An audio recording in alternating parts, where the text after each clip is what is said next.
la population est abandonnée à son triste sort.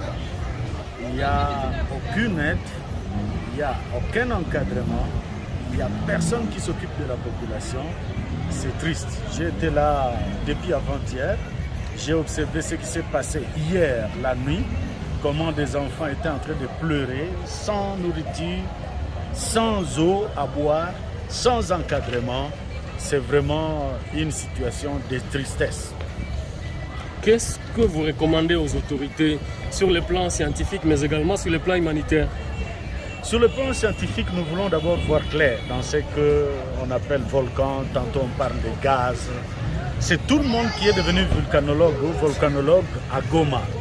Les militaires deviennent volcanologues, les politiciens, ils deviennent spécialistes. N'importe qui, l'homme de la rue, les motards, c'est tout le monde qui se transforme en volcanologue. Nous voulons avoir des réponses claires et scientifiques parce que nous avons des enfants qui étudient, nous-mêmes nous avons étudié. Il faut qu'il y ait une réponse claire par rapport à ce qui est en train de se passer à Goma. Qu'est-ce qui se passe au juste? On nous parle de gaz, on nous parle de magma, on nous parle de Nyiragongo, on nous parle... Qu'est-ce qui se passe au juste? Scientifiquement, nous voulons une réponse claire. Au point de vue humanitaire, vous voyez ce qui s'est passé à Goma hier. Alerte générale, pas de moyens de transport, aucun encadrement, aucune personne pour accueillir les gens à Sake, parce qu'on a recommandé les gens à Sake. Il n'y a personne qui a accueilli les gens. Le dollar a pris le prix que n'importe qui voulait. La nourriture, des gens vendaient une louche, juste des pommes de terre, à $1. Donc c'est la catastrophe, messieurs les journalistes. Nous ne voulons pas comparer notre pays avec ce qui se passe de l'autre côté de notre pays, chez les voisins, mais nous nous disons que la situation qui est en train de mener notre population, c'est une situation tout simplement ridicule. Il faut que l'assistance vienne, il faut que les gens rentrent sur Goma pour survivre. Comment? Qu'est-ce que vous proposez? Ce n'est pas à moi de dire aux gens de rentrer à Goma parce que nous attendons d'abord une réponse claire.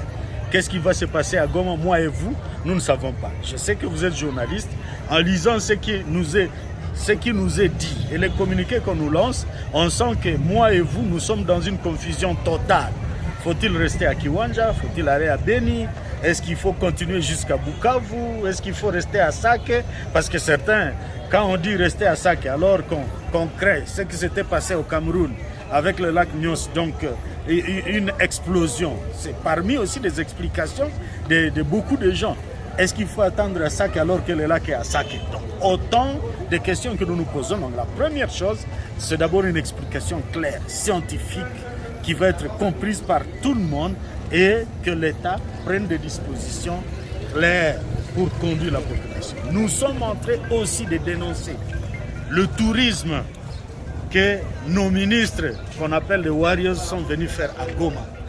Comment vous pouvez comprendre que 7 ministres, une délégation de 7 ministres qui viennent à Goma, quand ils sentent qu'il y a la débandade dans la population, un d'eux qui semble être un peu courageux, il dit « Moi j'ai ouvert la route vers Butembo, vous pouvez passer, moi aussi je peux aller à Kinshasa. » Donc vous abandonnez les gens, vous dites aux gens d'aller à Sake, vous les abandonnez et vous rentrez, vous passez par un autre pays, vous rentrez à Kinshasa dans des bureaux climatisés. Je voudrais, parce que j'ai intitulé un texte « Le contrôle citoyen », je voudrais que ce contrôle citoyen fasse que nous puissions connaître la facturation de ce qu'ils ont consommé chez Serena Hotel.